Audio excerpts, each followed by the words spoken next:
If you've got just a few lines of text, you can still quickly create a high-quality 3D avatar video. First, head to the Rendora homepage and click AI Create at the top right corner. Choose whether you want a landscape or portrait studio, and you'll enter the Generate interface. Click the Studio button at the top of the interface and pick a studio scene that fits your theme.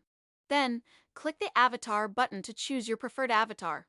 Enter your script in the text box below and click 3D Generate in the top right corner. You'll notice that AI automatically adds natural movements, vivid facial expressions, and professional camera shots. You don't have to wait for the video to finish rendering. You can start editing everything right away.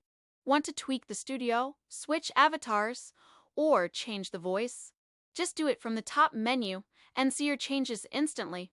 If you want to match your visuals to your script, click Media and Script at the bottom. Right-click to add media and choose images or videos from Rendora's library, or upload your own. Click Play, and you'll instantly see how your edits look. It's that simple. Want your avatar to be more expressive?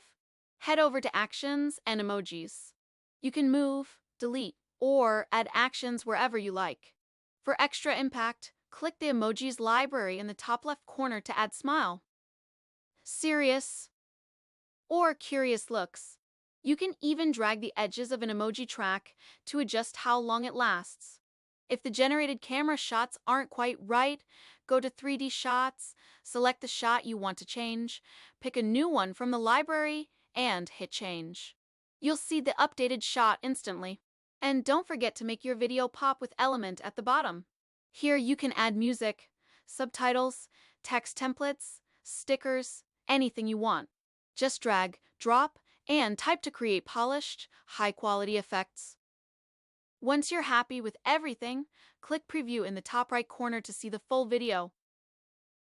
Then hit Export, and your high-quality 3D avatar video is ready. For more advanced features and detailed tutorials, stay tuned for our upcoming hands-on tutorials.